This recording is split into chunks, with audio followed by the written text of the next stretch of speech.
It's cold here, colder than anything I've ever felt before.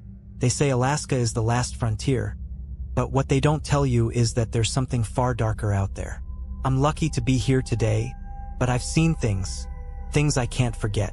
I never thought I'd be the one telling this story, but here I am. If you're listening, I just need you to understand that this is real. Everything I'm about to tell you, it happened, and it almost cost me my life. I was out there, in the middle of nowhere, with nothing but the endless expanse of snow surrounding me. This wasn't your typical tourist trap. I wasn't on some guided fishing trip or hiking through some serene national park. No, I was with a group of experienced hunters, men who'd spent their entire lives in the harshest of conditions. Their names were Eric, Tom, and Scott, and they were the real deal. If anyone could survive the Alaskan wilderness, it was these guys. But we made a mistake. We shouldn't have gone out there. It was just supposed to be a quick hunting trip. Nothing too crazy. We'd been tracking an elusive moose for days, deep in the forests outside Anchorage. But on that third night, something felt off. We were camped in a clearing, the moon hanging like a pale ghost in the sky, and all of a sudden, I felt it. A pressure, like the air had thickened, like something unseen was watching us. I tried to ignore it at first. It wasn't like me to get paranoid, but there was a strange stillness in the air. The snow was too quiet. No rustling of wind, no chirping of birds, just the eerie silence. The others hadn't noticed yet, too focused on the fire and their stories about past hunts. But then it happened. A sound, faint at first, then growing louder. A slow, deliberate crunching of snow, like something big was moving through the woods. "Did you hear that?" I asked, my voice coming out harsher than I intended. Scott paused, his hand halfway to his beer, and his eyes darted toward the edge of the trees. Eric and Tom stopped talking too, the atmosphere shifting from casual to tense in an instant. "It's probably just a bear or a moose," Eric said, shrugging it off. But it wasn't. The sound was too methodical, too deliberate. It wasn't an animal, at least not one we were familiar with. Then we saw it. A figure, tall, thin, almost skeletal, standing at the edge of the clearing. Its silhouette was impossible to miss against the stark white of the snow, but what struck me the most was the way it moved. It was jerky, unnatural, like it was being pulled by strings, its limbs too long for its body. And the face, I'll never forget the face. It was distorted, almost alien in its features, like it had once been human but had twisted into something else. I don't know how long we stared at it. Felt like an eternity. But then, as suddenly as it appeared, it disappeared back into the forest, vanishing without a sound. Tom was the first to speak. "What the hell was that?" We didn't know. It was Eric who suggested we pack up and leave. But as we gathered our things, a deep, bone-chilling howl echoed through the trees, making the hairs on the back of my neck stand on end. This wasn't the howl of a wolf or a coyote. This was something worse. Something that echoed through your chest, shaking you to your core. I've never been the type to panic, but in that moment, I felt the terror grip me.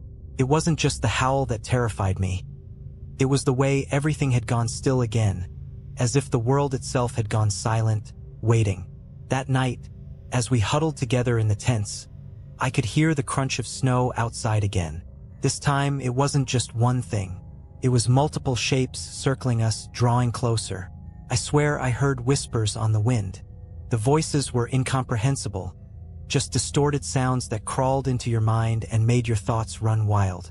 Tom wanted to go out to confront whatever was out there, but I knew better. I could feel the presence. This wasn't something we could fight. It was hunting us. The next morning, we tried to leave, but our tracks had vanished. All those hours of trudging through the snow, marking our path, only to find it wiped away like we had never passed through. The forest had swallowed us whole. We weren't just lost, we were trapped. I don't know how long we were out there, but I remember the panic setting in.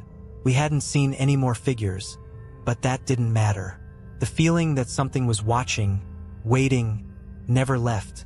Every crack of a twig, every rustle in the bushes, made our hearts skip a beat. We made it out barely. By the time we stumbled back to civilization, I was covered in frostbite, half dead from hunger and exhaustion. I never spoke to Tom or Scott again. Eric didn't make it back. They found his body a week later, in the exact spot where we'd last seen that thing. But it wasn't just his body that was found. His eyes, they were wide open, frozen in terror. But the worst part? There were no tracks leading to him. It was as if whatever had killed him had just appeared out of thin air. I don't know what we encountered out there, but I know one thing for sure. It was waiting for us. And it's still out there, somewhere in the Alaskan wilderness, waiting for the next group of fools to wander into its domain. If you ever go to Alaska, remember this story. Stay on the path. Never stray from the group. Because once you hear that howl, you may not make it out alive. The last thing I remember is the sound of the wind carrying something with it. Whispers, maybe, or something else. But I'll never forget it. I survived, but not without a price. Now, every time I close my eyes, I hear that howl again. I thought I could leave it behind. I really did. For months after we made it back to Anchorage, I tried to convince myself that what happened in those woods was just some bizarre, shared hallucination. Maybe it was the isolation, the exhaustion, or the sheer terror that made our minds play tricks on us. But as the months wore on, I began to realize something. I hadn't truly escaped. Started small. A nightmare here, a lingering sensation there, like I was being followed. But it wasn't until I received a call that I knew something wasn't right. It was late, maybe 2 or 3 in the morning. I was staying in a small cabin outside of Fairbanks, trying to rebuild my life after everything had happened. My phone rang, the shrill tone cutting through the quiet night like a knife. I almost didn't answer, but something in my gut told me I should. "Hello," I answered, my voice rough with sleep. "Ben?" The voice on the other end was crackling, almost distorted, but I could tell who it was right away. It was Scott. "Scott? What's going on?" I asked, sitting up straight in bed. His voice sounded panicked, frantic in a way I hadn't heard in him before. "You're still in Alaska, right? Still near the woods?" he asked, his words tumbling out in a rush. "Yeah, I'm not far from Fairbanks. Why? What's wrong?" He was silent for a moment before he spoke again, his voice trembling. "I saw it. It's real, Ben. It's real, and it's not just out there in the wilderness. It's here. It's in the city." I felt my heart drop into my stomach. My breath hitched in my chest as I tried to process his words. "Scott, what the hell are you talking about? What did you see?" He paused again, like he was trying to find the right words. But when he finally spoke, the terror in his voice was undeniable. "I saw it in the woods last night. I thought it was gone, that we had escaped, but it's been following me, Ben. It's not just some monster. It's a force. It's like it's drawn to me. I don't know how much longer I can outrun it." I could hear him breathing heavily on the other end of the line, and I knew something was seriously wrong. "Scott, calm down. You need to tell me exactly what happened. Where are you?" "I'm in my house," he said, his voice shaking. "But I'm not alone, Ben. I'm not alone." Suddenly, the line went dead. I sat there, staring at the phone in my hand, numb with disbelief. I didn't know what to think. I had lived through it, but hearing Scott's panic, hearing his terror, made me feel like I was right back there, lost in those woods again. The same haunting feeling settled into my chest. Something was still out there. I grabbed my coat and rushed out of the cabin. I didn't know what I was going to find, but I knew I couldn't ignore it any longer. My feet barely touched the ground as I drove toward Scott's place in a daze. The snow was falling heavily, and the headlights of my truck cut through the blizzard like a knife through fog. It took me nearly 2 hours to get to his house. By the time I pulled up to the cabin, the place was dark. Too dark. No lights. No movement. I stepped out of the truck, the cold air biting into my skin, and walked to the front door. It was ajar just slightly, as if someone had left it that way in a hurry.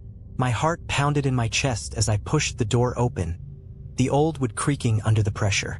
"Scott," I called, my voice echoing in the silence. No answer. I stepped further into the cabin, the smell of stale air and something metallic filling my nostrils. As I entered the living room, I froze. The entire room was covered in deep red streaks, as if someone had painted the walls with blood. But it wasn't the blood that caught my attention. It was the figure standing in the corner of the room.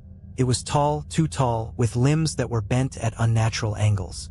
Its face was a twisted nightmare of sharp angles and black, hollow eyes, staring straight at me. The thing didn't move at first, but I could feel its presence, suffocating the air around me. Then it made a sound, a low, guttural hum, almost like a song. But it wasn't a song of peace. It was something darker, something older. I backed away, my mind racing. "Scott!" I screamed, but there was no answer. The thing took a step forward, its long, unnerving arms reaching toward me. I ran, heart pounding in my chest, but as I reached the door, I turned back to see it standing there, just watching me. And then it spoke. "I'm not finished with you." The words weren't spoken aloud. They echoed in my mind, vibrating through my skull like a warning. The cold air seemed to freeze in place around me, and I knew in that moment that whatever this thing was, it was after more than just us. I ran out of the cabin, stumbling through the snow, not looking back until I reached my truck. I didn't know if Scott was alive or dead, and in some twisted way I didn't want to know. What I did know was that the creature from the woods wasn't just a thing that lived in the forest. It had followed us here. It had followed me. It's still out there somewhere waiting, and I don't think it's done with me yet. I don't know why I'm still here. I should have left. I should have packed up everything and gotten out of Alaska for good. But something, maybe it's guilt, maybe it's some twisted form of unfinished business, keeps me here. Every time I think about leaving, I hear that whisper. It's not a voice. It's the wind, but it feels like a voice. It feels like it's calling my name. It's the same voice I heard in the woods that night, the one that never left my thoughts. And I know deep down that it's still out there waiting. After what happened at Scott's cabin, I didn't go to the police. Couldn't. I didn't know what to say. How do you explain something like that to people who would never believe you? Who would laugh and dismiss it as some wild hallucination from too much time in the wilderness? So I kept it to myself, tried to move on, tried to convince myself that I was the only one left to carry the weight of what we'd seen. But then came the phone call. It was about 3 weeks later, the dead of winter. The days were short, and the nights felt endless. I was sitting in a diner in Fairbanks, nursing a cup of coffee and trying to pretend I wasn't haunted by the things I'd witnessed. The storm outside howled against the windows, but I barely noticed anymore. The storm inside me was far worse. That's when my phone rang again. I froze. It was a number I didn't recognize, but something in my gut told me to pick up. "Hello." I answered, my voice shaky, though I didn't know why. "Ben." It was Eric's voice. I hadn't heard from Eric since we'd left the wilderness. After everything that happened, he'd gone back to his family in the lower 48. He had stopped returning my calls, and I'd figured he wanted to forget about it all, just like everyone else. But here he was calling me after all this time. "Eric? What's going on?" I asked, trying to keep the panic out of my voice. Ben, I don't know how to say this, but..." Eric's voice cracked, and for the first time since I'd known him, I heard fear in his tone. It made my blood run cold. "It's back. It found me." I felt the weight of his words settle in my chest like a stone. "What are you talking about?" I asked, my voice barely above a whisper. "I didn't want to tell you," he continued, his voice barely audible. "But it's been following me too. I thought I could outrun it, but it's everywhere now. It's in my house, it's in my dreams. I don't know how much longer I can keep this up. I can feel it getting closer. I think... God, Ben, I think it wants to take me next." I could barely breathe. The same thing, the same horrifying thing that had stalked us in the Alaskan woods, was now tormenting Eric. It was no longer confined to the wilderness. It was everywhere, and it was getting closer. "I'm coming to you," I said without thinking. I didn't know how, but I knew I couldn't let him face this alone. "No," Eric gasped, his voice strained. "Don't come here. You don't understand. You don't know what it's like when it gets close. You won't survive it, Ben. I just wanted to warn you. You can't escape it. It's not just in the woods. It's in everything now. It's in your mind. It knows who you are. His words made my skin crawl, but there was something in them that broke through my panic. A deep, almost desperate plea. What do you mean? I asked, my heart pounding in my chest. I don't know how to explain it, he said, his voice shaking with fear. But once it's latched onto you, it doesn't let go. You can run, you can hide, but it's always there, watching, waiting for you to slip up. I was shaking, my hands trembling as I held the phone to my ear. Eric, where are you? I need to see you. We need to figure this out together. I'm at my cabin, he said, his voice barely audible now. But Ben, please don't come. Don't. And then the line went dead. I don't know how long I sat there, staring at the phone in my hand, my mind racing. It wasn't like Eric to panic. He was one of the toughest men I'd ever met.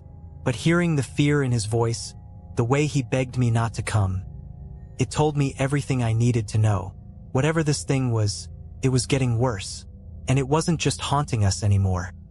It was feeding on our fear, and it was closing in. I didn't hesitate. I grabbed my jacket, paid the bill, and rushed out of the diner. The storm outside was worse than it had been all night, but I couldn't wait. Eric was out there, alone, and I wasn't going to let him face this thing by himself. It took me hours to get to his cabin. By the time I arrived, the wind was howling, and snow was falling in thick, impenetrable sheets.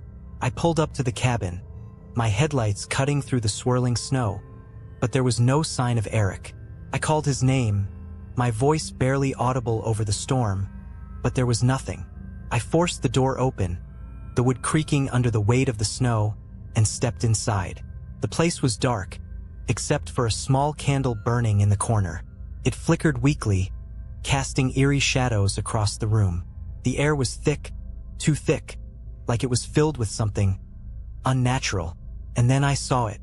At the far end of the cabin, standing by the window, was a figure. Tall, thin, unmistakable. It was the same thing I'd seen in the woods, the same thing that had stalked us. It wasn't just watching me, it was waiting. But what made my blood freeze was the sight of Eric, crumpled on the floor beneath it, his eyes wide open in terror, frozen in a way I couldn't explain.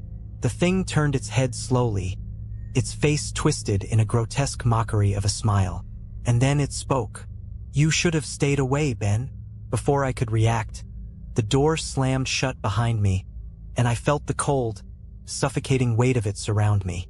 The whispers started, low at first, then rising in volume, filling my mind with words I couldn't understand, like the wind itself was alive. And then I knew. It wasn't just hunting us anymore. It was consuming us, and it was going to take us all. I don't know how much time passed after the thing spoke. It felt like seconds, but then again it felt like hours. All I could hear was the sharp, oppressive sound of my own breathing, mixed with the unnerving hum coming from that thing, standing just a few feet away, its form stretching unnaturally against the flickering candlelight. Its hollow eyes pierced into me, empty voids that seemed to know everything about me. Things I hadn't even remembered myself. I could barely move. My body had frozen, not from the cold but from the terror that gripped every inch of me. My legs were heavy, like they were made of lead, and my arms hung useless at my sides, as if the very act of reaching for something, anything, would have been futile. All I could do was stare at the thing, helpless. It wasn't just watching me anymore. It was studying me, as if deciding whether I was worth the effort of tormenting further. The cabin felt smaller, suffocating, the air thick and bitter. The wind howled outside, but in here, there was only silence. A deafening, oppressive silence. Then I heard it. The sound of Eric's voice, weak, raspy, barely a whisper. "Ben, get out. It's not too late." I turned my head, finally finding the strength to look at him, lying on the floor. His face was pale, eyes wide open but empty, staring at something beyond me, as if he were already lost to whatever this thing was. He didn't seem to be breathing. I knew then. Eric was already gone. The thing moved then, stepping closer. Each movement was slow, deliberate, and I could hear the soft creaking of its bones as if they were made of wood. It stopped in front of me, and I could feel its presence invade every corner of my mind. "I told you not to come," it said again, its voice a whisper and a scream at the same time. "Now, you belong to me." Before I could react, it reached toward me with one long, twisted arm. Its fingers, if you could even call them fingers, were sharp, talon-like, scraping the air between us. I could feel the cold radiating from them, a cold that went deeper than the skin, burrowing into my very soul. I stumbled backward, the horror overwhelming me, but I couldn't move fast enough. The air seemed to slow down, and I felt like I was trapped in some twisted dream, unable to wake up. It was all around me. Its presence, its words, its touch. I felt its fingers brush my cheek, and in that moment, I was sure it would drag me into the same frozen nightmare that had taken Eric. But then something changed. I don't know how or why, but the pain, the suffocating weight of the thing's touch, faded. I don't know if it was my will to survive or something else entirely, but I managed to break free. I bolted toward the door, every step heavier than the last, the darkness closing in around me, whispering in my ears, urging me to stay, to give in. But I couldn't stop. I had to get out. I had to survive. I didn't look back as I ran, crashing through the snow, the storm battering me from every side. I could feel it, though, the pull of it, the weight of its presence still lingering in the air, chasing me even though I was miles away from that cursed cabin. I don't know how I managed to make it back to my truck. The snow was falling heavier than ever, and I could barely see through the windshield. I slammed the door shut, locked it, and started the engine. I shouldn't have looked back, but I did. The cabin was gone. There was nothing left but the storm, the swirling white madness of it. The wind screamed like a living thing, howling its fury into the void. But through the blizzard, I could make out a figure standing by the road, just barely visible, its form bent and broken. The same twisted thing. I don't know how it followed me. I don't know how it found me in the storm, but it did. It was always there, waiting, watching. As I drove, I felt its presence following me. Not in the truck, but in my mind. The whispers were louder now, clearer, echoing through every thought I tried to have. It was inescapable. I kept my eyes on the road, the world a blur of white. I drove for what felt like hours, the fear gnawing at my mind. I couldn't think straight. I couldn't breathe without feeling its weight on my chest. The thing had followed me, and no matter how far I went, no matter where I ran, it would always be there, just out of sight, watching. By the time I reached the nearest town, I was too far gone. I had seen too much, felt too much, and I knew, deep in my bones, that it wasn't over. It would never be over. Not for Eric, not for me, and certainly not for anyone else foolish enough to think they could outrun it. I moved away shortly after that. I never stayed in one place for too long. I kept to the cities, the crowds, hoping the noise would drown out the whispers in my mind. But I know now. I know what I didn't understand before. The thing, whatever it was, isn't just a creature. It's not bound by the laws of nature or time. It feeds on fear, it feeds on the dark corners of your mind, and it follows you. It doesn't need to be in the woods. It can be anywhere. And that thought, it's always with me, because no matter how far I run, it's still out there, somewhere, waiting for me. Waiting for the next person to wander too far off the path. Waiting for the next soul it can claim. And this time, I don't think I'll be able to outrun it. I wish I could say that moving away, leaving Alaska behind, somehow broke the curse. That I found peace, that the whispers faded, that I was finally free. But I wasn't. The thing, I can't even call it a creature anymore, wasn't just something confined to a specific place or time. It was like a shadow, an inescapable part of me, of my mind. I would hear it in the middle of the night, the cold air pressing against my skin even in the warmth of my new apartment. The whispers didn't just come from the dark corners of rooms anymore. They came from inside me. They twisted my thoughts until I could no longer tell where my fear ended and where it began. It started to affect my sleep, then my relationships. I couldn't keep a job. I couldn't keep a friend. How could I? When the only thing that filled my thoughts was the thing I'd seen in Alaska, the thing that haunted me with every breath I took. I tried everything. Therapy, meditation, medication. Nothing helped. Because no matter what I did, I couldn't escape it. And then, it happened again. It had been a year since I'd left Alaska, and I thought I was getting better. I was in a small town in Montana now, trying to rebuild some semblance of a life, far from the frozen wilderness that still haunted me. I was in a small apartment above a local diner, just another stranger trying to outrun his past. But the nightmares never stopped. They were getting worse. I woke up one night, drenched in sweat, the scream of the wind outside carrying the same eerie, haunting tone that had plagued me since that first night in the Alaskan wilderness. My body was trembling, but I forced myself out of bed, trying to shake off the feeling of dread that clung to me like a second skin. That's when I saw it. There was something in the corner of the room. I had no idea how it had gotten there, no idea when it had arrived. The shadows of the room seemed to twist and bend around it, as if the very air had contorted to accommodate its presence. At first, I thought it was a hallucination, the product of a mind too far gone. But then I saw it, those long, twisted limbs, the way the figure stood unnaturally tall, its silhouette unmistakable. Its face was a blur, just a mass of darkness where features should have been, but I could feel it. I could feel it staring at me, the hollow, vacant eyes, the coldness that chilled my very soul. I froze. For the first time since that night in Alaska, I couldn't move, couldn't scream.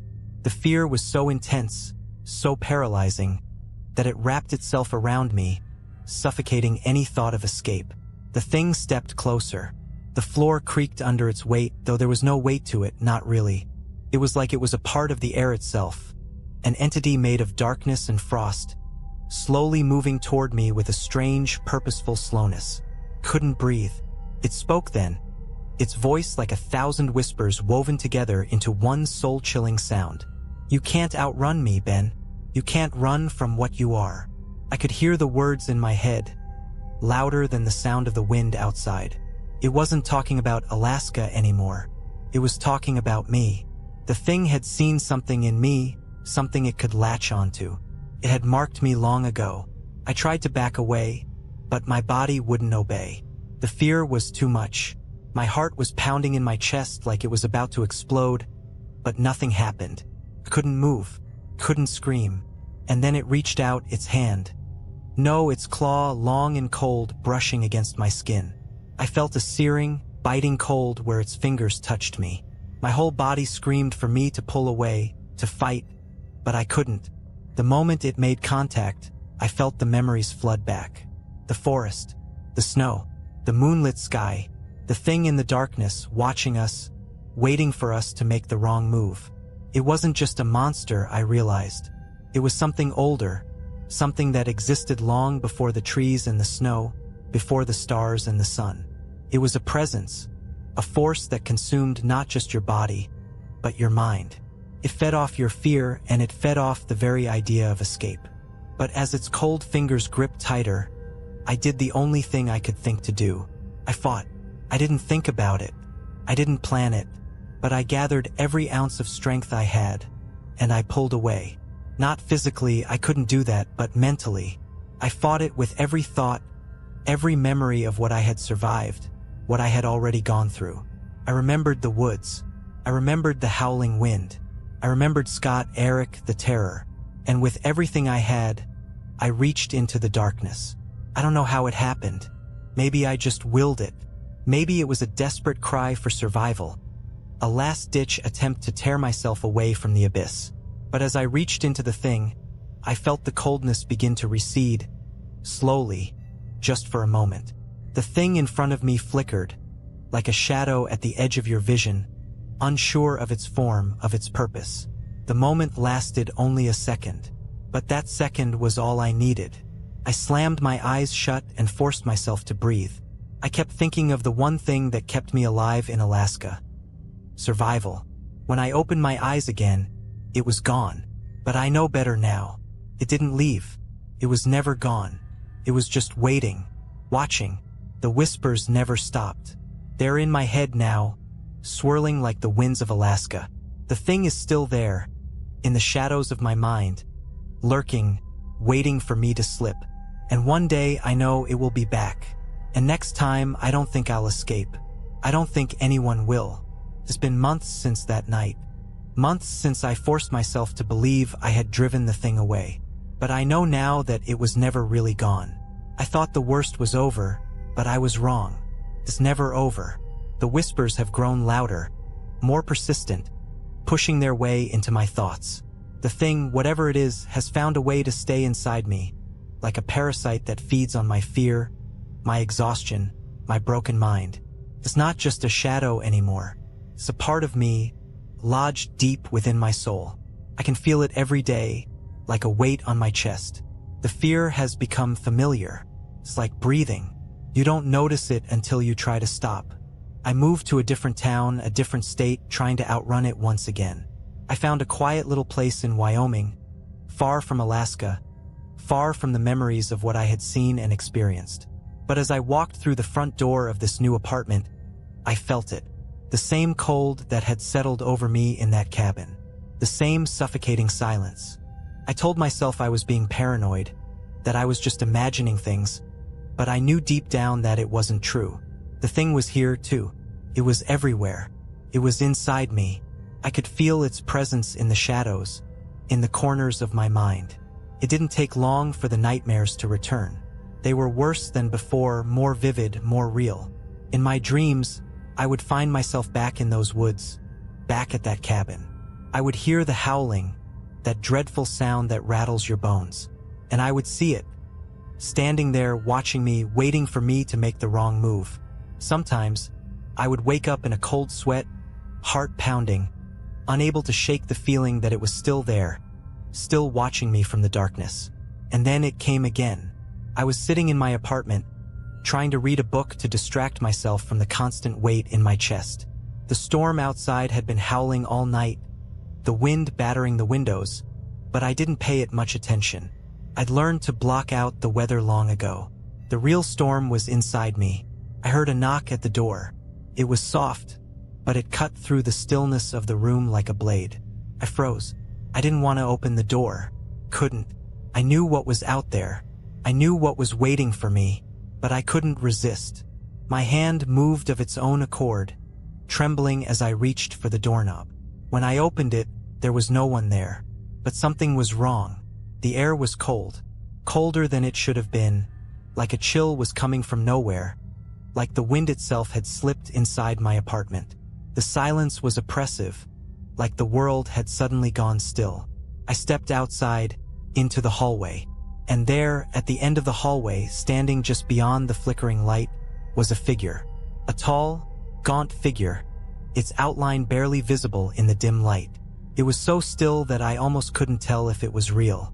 The darkness around it seemed to bend, as if the very air itself was afraid to touch it. I knew what it was before I could even see its face.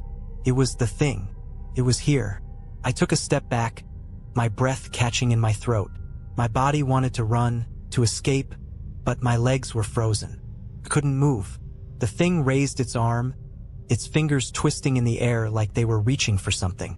It didn't need to speak for me to hear it. Its words filled my mind, cold and clear. "You've been running for so long, Ben. You can't hide from me anymore."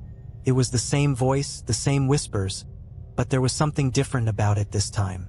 The presence wasn't just around me. It was inside me, too. It was in my thoughts, my very soul, clawing its way out. And then it took a step toward me. Slow, deliberate. The air seemed to warp around it, like the temperature was dropping with each movement. I could feel its coldness, the crushing weight of its presence, pushing me back into the apartment. I tried to scream. I tried to fight, but my body wouldn't obey. It was like I was drowning in the fear it had planted inside me. My thoughts were clouded, filled with terror and the overwhelming sense that I was about to lose everything. I was losing myself. And then I saw something. In the corner of my eye, I saw a shadow, a flicker of movement. It was small at first, but it grew, taking shape, becoming something real. I couldn't process it at first. I thought I was hallucinating, seeing things that weren't there. But then I realized what I was seeing. It was the figure of a man. It was Eric. He was standing there, just outside the apartment, his eyes wide open, staring at me with that same frozen look he had when they found him. His body was pale, his skin stretched tight over his bones. He was dead, but there he was, standing in front of me, like he had never left. I tried to call out to him, but no words came. My throat was tight, suffocated by the weight of the fear that gripped me. And then, Eric's voice echoed in my mind. It wasn't him. It wasn't his voice. It was the thing speaking through him. "You can't escape, Ben," it said, its voice seeping through every thought, every breath. "You are mine." I tried to push it out, tried to shut my mind off, but the whispers wouldn't stop. They were all I could hear, all I could think. I wasn't sure where I ended and the thing began anymore. It was here. It had found me again. It wasn't going to stop. Not until it took me, too. And the worst part? I think it already has. The thing didn't just hunt me. It didn't just chase me through the forests of Alaska, through my nightmares, through the towns I thought were safe. It's been inside me all along, feeding on my fear, feeding on the idea that I could escape it. But it's never been about escape. It's always been about survival. And I don't know how much longer I can survive. I'm writing this now because I'm running out of time. I can feel it closing in on me. The whispers are louder. The cold is deeper. And every breath I take feels heavier, more labored. I can't escape it. I can't outrun it. The thing, whatever it is, has found its way into the very core of me, and I feel it tightening its grip. When I left that apartment, I didn't know what else to do. I had no plan, no destination in mind. I just needed to get away, to put as much distance between myself and whatever this thing was. I thought if I could just outrun it, if I could just keep moving, I might get a little bit of peace. But peace doesn't exist when the thing is following you. It's like a shadow always there, no matter how far you run. It doesn't matter where I go. It knows me. It knows my fears, my thoughts, my weaknesses. I've tried to forget, tried to bury the memories of Alaska, of the cabin, of Eric and Scott. But the thing won't let me forget. It reminds me every single day. I went to a therapist trying to convince myself that it was all just trauma, a figment of my imagination. I thought maybe I was just losing my mind after everything I'd seen. But the moment I sat in that office, the thing was there, lurking in the shadows, just beyond the therapist's smile. Its cold fingers brushed against the back of my neck, and the whispers started. "You can't outrun it," it said. The therapist couldn't hear it. She just smiled, nodding, asking questions. But I couldn't focus on her words. I couldn't hear her over the sound of the whispers, the feeling of something dark, something ancient, wrapping itself tighter around me. That night, I didn't go home, couldn't go back. I couldn't stay in any place long enough to feel safe. So I drove. I didn't know where. I didn't care. I just needed to move. The road stretched out in front of me, endless and dark, the headlights cutting through the night. The snow flurries danced around the truck, swirling like a blizzard. But there was no escape. There was never an escape. Hours passed. The cold inside my truck was unbearable. The heat was on full blast. But it didn't matter. The cold, the real cold, was inside me now. That's when I saw it again. Out of the corner of my eye, I caught the flash of something in the distance. Too far to make out clearly, but familiar. Something tall, too tall. I thought my mind was playing tricks on me. But I knew it was the thing. I slammed on the brakes, the truck sliding on the slick road. But I didn't stop. Couldn't stop. I had to see. I had to know if I was right. The figure was standing in the middle of the road, just staring at me. Its limbs were outstretched, its form bending in ways that made my stomach twist. Couldn't breathe. I tried to reverse, but my hands wouldn't move. My body was frozen in place. My eyes locked on the thing in the road. It stepped forward, its limbs jerking in unnatural angles, dragging itself closer to the truck. I could see its face now. Its hollow eyes stared at me, cold and vacant. Its mouth didn't move, but the whispers filled my head.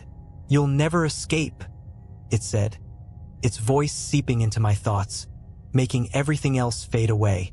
"I've always been with you." I couldn't think. I couldn't even scream. My heart pounded in my chest, My hands gripped the wheel so tight my knuckles ached.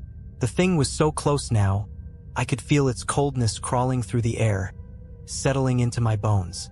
I thought it was the end. I thought it was finally going to take me. But then, something strange happened. I wasn't sure if it was a dream or a delusion, but for a moment, I saw a flash of light, a bright, blinding light, and the thing in the road faltered, its form flickering like a broken image on a screen. It froze, just for an instant, like it wasn't sure how to respond. And then it was gone. I don't know how. I don't know why. I didn't waste a second. I floored the gas pedal and drove. I didn't stop. I didn't look back. I haven't stopped since. I'm not sure where I am anymore. I don't know where I'm going, but I can feel it. The thing is still here, still with me, lurking in my mind, waiting for me to slip.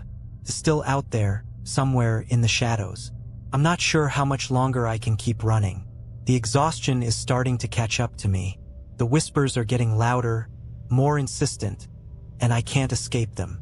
But the worst part? I don't think I want to anymore. The thing isn't just a force of fear. It's a part of me now. It's inside me. It's inside my soul. It feeds on my terror, on my thoughts, on my every move. I don't think it will ever leave, and I don't think I can survive without it. I'm writing this, hoping that somehow, someone will read this, that someone will know what happened. But I fear it's too late. I fear the thing has already taken me. And if you're reading this, know one thing. It's still out there. And it's waiting. I don't know how much longer I can hold onto my mind. Writing this is the last tether I have left to reality. The thing is closer now, closer than it's ever been, and I can feel it growing stronger. The whispers are constant, the cold relentless. I can't escape it no matter how hard I try, no matter how far I run. It's always there, inside me, creeping into my thoughts. I thought that by leaving everything behind, by driving away, running away from the places that haunted me, I could start over. I could outrun it. I could find some peace. But I was wrong. The first time it truly hit me that I couldn't outrun it anymore was when I stopped.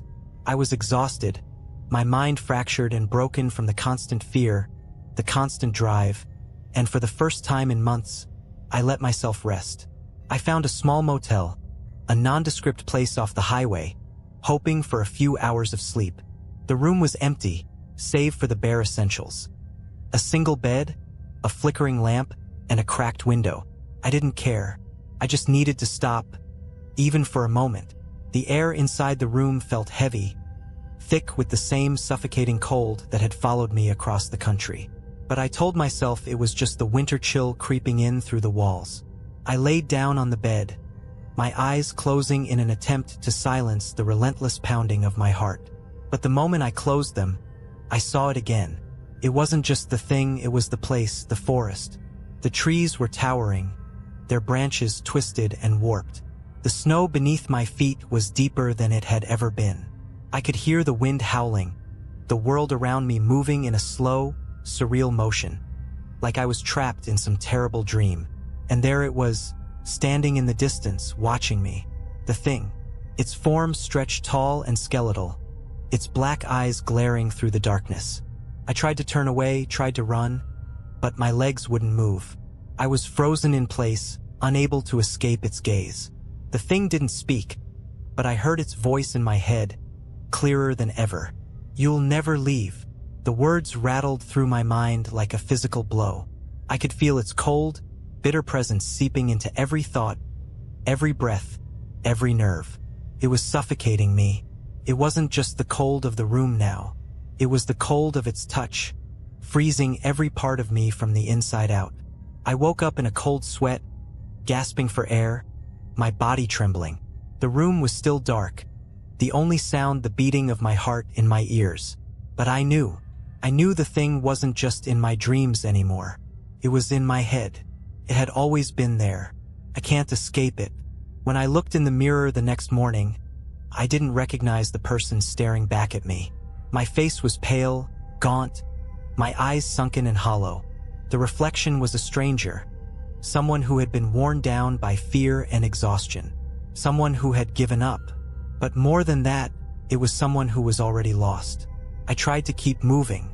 I couldn't stay in that motel, but no matter where I went, I could feel it. The thing was always just behind me, never more than a few steps away. Even when I tried to sleep, even when I drove through the night, I could hear it in the back of my mind. I could feel it following me. But something changed on the third day. I woke up in the middle of the night, my body drenched in sweat, the room colder than ever. The whispers had grown louder, as if the thing was pushing its way into my mind, its voice filling every thought. It was too much. I couldn't take it anymore. I got up and stumbled to the bathroom, hoping the cold water would snap me out of whatever nightmare I was in. But when I looked in the mirror, I didn't see my reflection. I saw it. The thing was standing behind me, its face twisted and grotesque, its hollow eyes staring at me through the reflection. It wasn't just watching me anymore. It was inside the mirror, reaching out to me. I tried to scream, but no sound came out. The thing's hand, cold and skeletal, reached toward me, and I could feel its fingers brush against my neck. I wanted to pull away, to run, but I was paralyzed. I couldn't move. "You can't escape, Ben," it whispered. "You never could." I don't know how long I stood there, frozen in place, feeling its cold touch seeping into my skin, into my bones. But I know I can't fight it anymore. The thing is inside me now, more than just a shadow following me. It's in my mind, in my thoughts, in every heartbeat. It's a part of me. I don't know what it wants from me. I don't know what it's been waiting for, but I can feel its hunger. I can feel its patience. It's not in a hurry. It doesn't need to rush. And that's what terrifies me most, because I've already lost. I'm writing this because I don't know how much longer I'll be able to. The thing is stronger now, its presence overwhelming, and I feel like I'm losing myself. I can't fight it anymore. The fear, the darkness, it's all consuming. If you're reading this, please know that I'm not insane. I'm not just some delusional man running from his past. There is something out there. There is something in the darkness, and it will follow you just like it followed me. It doesn't matter where you go. It doesn't matter how far you run. It will always find you. Found me, and now it's going to take me. And once it does, there's no coming back. I'm writing this because I can't let it win. Not without leaving something behind. Not without someone knowing the truth. But I know now. It doesn't matter. The thing has won. And now it's time for me to go. I never expected to see another day. The thing, it's inside me, twisting and warping my mind until I'm not sure what's real anymore. I'm losing myself, losing everything. The thing whispers constantly, urging me to give in, to stop fighting, to embrace it. But I can't. Even though the darkness is pulling me in, even though I feel it tightening its grip around my chest and my thoughts, there's still something inside of me fighting back. A small part of me that refuses to let go, that refuses to become what it wants me to be. A part of me that is still trying to survive. I don't know how much longer I have. The thing is growing stronger, and I feel myself slipping further into its grasp. I've been driving for hours, lost in a haze, not even sure where I am anymore. The snow is falling heavily outside, blanketing everything in white, but it feels like the storm inside me is much worse. I don't even know what day it is, but I can feel the end coming. I can feel it in the cold that wraps around me, in the whispers that fill my mind. The thing is getting closer. It's closer than ever before, and I can't escape it. I don't know how much longer I can keep running. The road is endless. I've been driving through this frozen landscape for what feels like days. The world outside is just white, a blur of snow and shadows, the headlights of my truck barely cutting through the storm. It feels like I'm trapped in some endless nightmare, where time doesn't exist and the only thing that matters is the thing that is hunting me. But then something changes. I see it. In the distance, at the edge of the road, there's a shape, a figure standing there still and silent in the storm. I can barely make it out through the snow, but I know what it is. I know who it is. It's the thing. But something's different this time. It's not the same twisted form I've seen before. This time it's standing still, not moving, just waiting. It doesn't approach me. It doesn't whisper to me. It's just there. I stop the truck. I don't know why. I shouldn't stop. I should drive past it, keep going, but something pulls me toward it. Maybe it's curiosity. Maybe it's desperation. Maybe I'm just tired of running. I step out of the truck, the snow biting at my skin, and I walk toward it. The storm rages around me, but the figure remains still, unmoving, as if it's waiting for me. The whispers are deafening now, echoing in my head, urging me to turn back, to leave. But I can't. I reach the thing, and as I stand there, face to face with it, I realize something. It's not what I thought it was. It's me. Not physically, not exactly, but it's a part of me. A part of my soul, a piece of my fear. It's not an outside force, a thing that hunts. It's the reflection of my darkest self, a shadow that I've been running from, a part of me that I can never escape. You've been running from me, it says, its voice no longer a whisper but a deep, cold truth. But I'm you, Ben. I've always been you. I stand there in the snow, staring at it, at myself, and in that moment, everything clicks into place. The thing isn't some monstrous entity from the woods. It's the manifestation of all the fear, all the darkness that I've carried with me. It's the part of me that I've tried to bury, to outrun. It's the part of me that thrives on fear, on the belief that I can't survive. It's the part of me that never stopped hunting. I don't know how long I stand there, lost in this realization.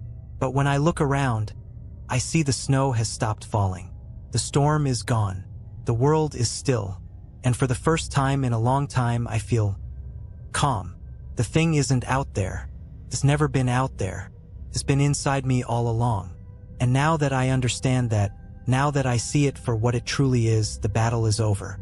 There's no more running, no more escaping. I can't fight it anymore because I've realized the truth. The thing I've been running from is me. As I stand in the silence of the snow, the world around me still and frozen, I accept it. The thing, my fear, my darkness, is a part of me. It always has been. And no matter how far I run, no matter where I go, it will always be there, inside me. I'm not sure if I'm free now or if I've just come to terms with my fate, but I know this, the thing never really hunted me. It didn't need to. I was the one hunting myself all along. And now, as I walk back to my truck, I feel a strange peace settling over me. The fear is still there, but it no longer controls me, because I've finally stopped running. And for the first time, I think I've come to understand something terrifying. I was never meant to escape. I was meant to survive. And that survival is with me forever. I don't know how long I've been out here.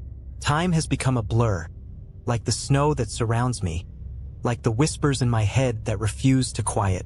I no longer know what day it is or even where I am. I've stopped caring. There's no point anymore. The thing, it's still with me, but it's different now. It's not just a shadow or a force outside of me. It's part of me, a piece of my soul, a dark reflection of everything I've ever feared, everything I've ever wanted to escape. And I've come to understand that there is no running from it. There never was. I've spent so long convincing myself that if I just kept moving, kept running, I could outrun my past, outrun my mistakes, outrun the fear that has clung to me like a second skin. But it's always been here, inside me, feeding on the very thing I've tried to escape, my own darkness.